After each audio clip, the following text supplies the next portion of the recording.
Hello and welcome to the Space Between Ideas. I'm Blaine Gates, and we've been doing this crazy for a while now.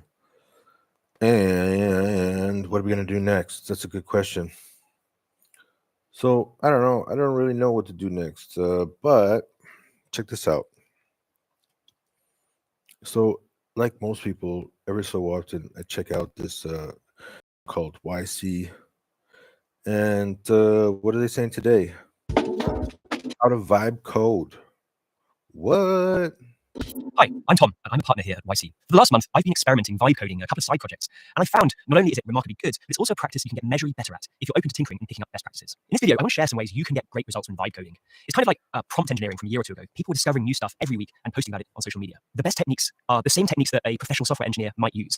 And some people are like, well, that's not vibe coding, is it? You're not software engineering. I kind of think that's beside the point. We're trying to use these tools to get the best results. And the YC Spring Batch just kicked off a couple of weeks ago. And before I give you my advice for vibe coding, let's hear from the founders on the tips they're using to get the best out of the AI tools today. If you get stuck in a place where the AI ID can't implement or can't debug something and it's just stuck in a loop, What the sometimes heck? going to the LLM's website, like literally to the UI, just pasting your code and asking the same question can get you a result that for whatever reason the IDE couldn't get to, and you can solve the problem that way.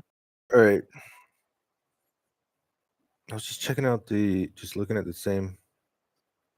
Okay, you can hear the audio, but you can't see. That's crazy. All right. Anyways, what's the dealio? What's the deal with that? Now, I just like he's got this little. For some reason, I couldn't share my screen with you guys of the YC video, but I wouldn't worry about that too much. I'm gonna try one more time to see if I can share that screen. I just want to show the list. So he's got this little list. Now, can you see that list?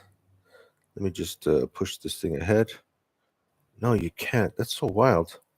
So apparently, YouTube does not allow you to show the screen of another YouTube video. What if I do the window?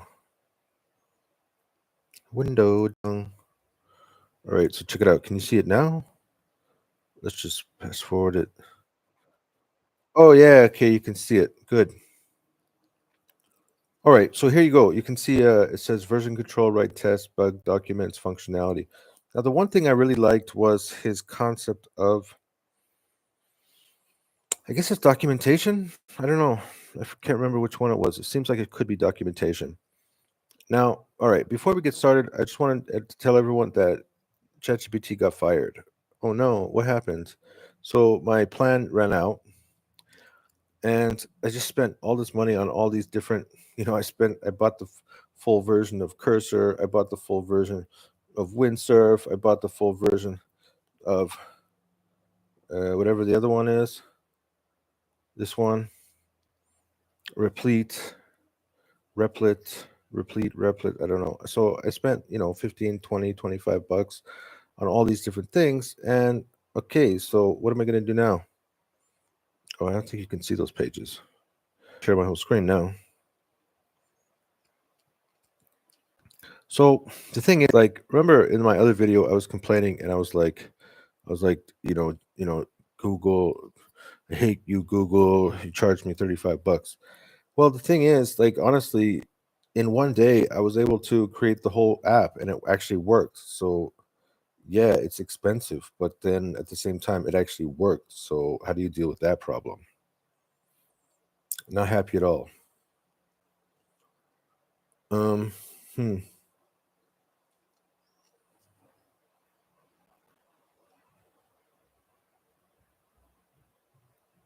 Mm.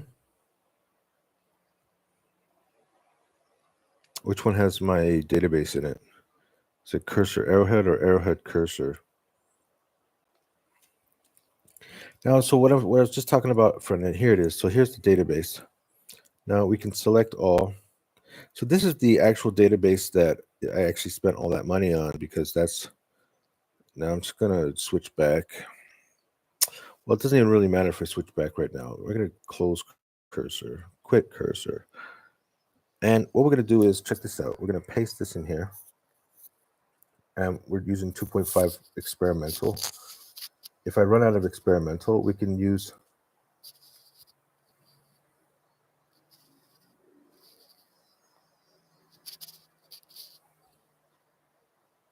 I don't know which one we're going to use, but can we use audio with 2.5? I don't know. because my chat GPT is now out of commission. So, and I have Gemini Advanced, I don't know, for a day, for a week or something. I'm not really sure how long I have left in my settings activity. How do I even do this? Settings?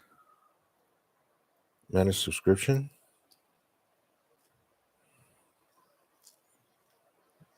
Renew membership? Change membership plan? How much time do I have left? Renew.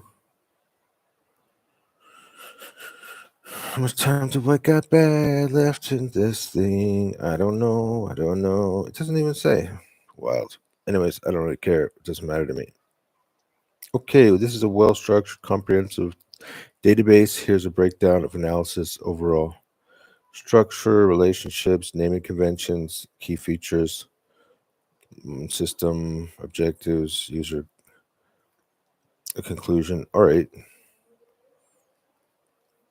Allow. Hello, Gemini. Hello, Gemini. Can you hear me?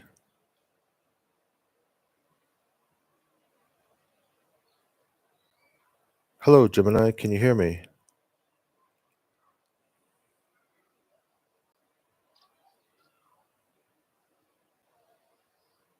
All right. Looks like you got to tap it twice, and then you can send it.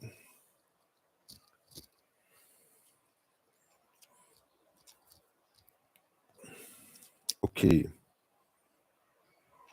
All right. So this is the situation. Basically, I was using a vibe coding software, which means something like Cursor or Windsurf or Replete. And the issue is that I was able to create the entire application, and the application was working. And now I'm in a situation where the application is not working anymore because suddenly the front end was deleted, but I still have the database. And I want to talk to you about how many sprints it would take in order to build this application. I can provide you with screenshots, and you already have access to the database. And so what we can do is we can talk about each aspect of the database. We can talk about all the screenshots. We can talk about all the pages. We can talk about how all the pages connect to each other and what should happen on each of the pages. And then at the end, what we want to do is to create a document in Markdown and then put that document into our AI coding tool like Cursor. And then we'll be able to work in a step-by-step way through all of the functions of the app. The reason that I want to work with you is that I believe that you have a lot of experience as a software architect, as a developer, and as a tester.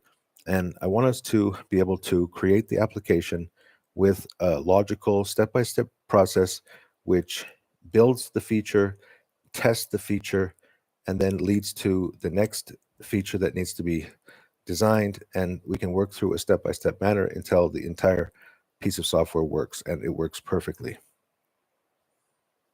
What do you think, and what advice do you have?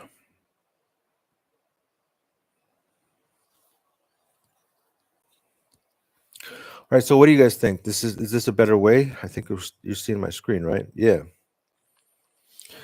So I think, like, based on the video of this advice, I feel like, okay, he talked about writing tests, he talks about bug fixing, he talks about version control, talks about choosing the correct stack.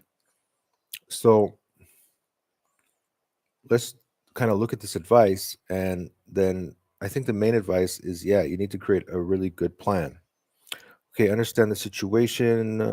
Completely losing the front end code after getting the application working is incredibly frustrating, and having the database schema interact is a major advantage. It means that the core structure and database relationships are preserved, and you're planning to rebuild the logical structure. And I believe this very viable path forward, leveraging existing database documenting required clearly, using the AI coding assistance iteratively is a smart option. Regarding your question, how many sprints would it take? This is the hardest question to actually answer right now. Sprint estimation depends heavily on several factors we haven't fully defined yet: complexity of each page feature, number of distinct pages, views, API endpoints, specific functionality, testing rigor, AI assistant efficiency, your definition of a sprint, Instead of giving you a number now, I propose we estimate after we create the detailed markdown specifications. Once we've listed all the pages, components, and their functionalities, we can break them down into smaller tasks, get a much better feel for overall effort. We can then group these tasks into logical sprints. What do you think of this plan? I think your plan is excellent. Here's why. What advice do you have? Be thorough with the specification. This is the most critical phase now. Let's be meticulous. List every distinct page view for each page. Detail every UI component, buttons, forms, tables, lists, charts. Describe exact user interaction and expected outcome for each component. Clicking, saving project button, sending post request with the name and description that navigates back to the progress list. Specify data flow. Where's the data come from? From which API endpoint database table? How is it displayed? How is it updated? Include validation rules. Email field must be a valid email format, project name, reference. Prioritize, define a minimal viable product, which is absolute core functionality. Screenshots. Decide the tech stack. API layer definition. Version control. Yeah, testing strategy. Realistic AI expectations. Let's do it. Where would you like to begin? We can go to table by table, perhaps start with the core user flow, login, main project list, view project details. Yeah, exactly. All right, so I got another meeting in 5 minutes, so we're gonna have to stop right here. But I think this is probably I think this is the best way that we can move forward now, because you've seen me in the last 10 videos, last 20 videos, last 30 videos. I was able to do it with Firebase and 2.5 Pro. I think that was really amazing that it actually worked. But it's like the Lexus. It's like the Cadillac. It's like the Rolls Royce. It's super, super expensive. So, and therefore, yeah, number one, I have the confidence that it can be done. Number two, I don't have the confidence that Cursor and Windsurf and what was that other one? And Replete can do this as easily as Firebase Studio. That's just the way it is. So, the other thing I could do is I could just use a different credit card. I have another credit card here in Georgia, and I have another Google account. I could get my free 300 credits, and I can build the whole app again. And then once I have the whole thing running, then I can upload it to GitHub. Well, that was where the problem was last time. Was I wasn't able to upload it to GitHub. That's where my front end died. But I'm sure we could figure it out. But that's not a long-term solution, because at the end of the day, what's going to happen is I'm trying to build a business based off my ability to use Vibe coding in order to develop the software, which means at some point that $300, that app, it's gonna be dead. So we have to be able to do what we're doing with the available tools right now. I can't afford Firebase, so right now I'm testing out Cursor and Windsurf and Replete, and with all of them, I'm not getting the results that I'm hoping for. Therefore, I need to change my process. And so I think that in the next video, probably I'll do it. Well, I think that's the end of the week, so probably on Monday we'll do the next video. We're going to have the whole weekend to take a rest, take a break, take a breather. And then on Monday, we're going to create a very detailed plan to create the software. And that's what I got for you today. So we'll see you next week.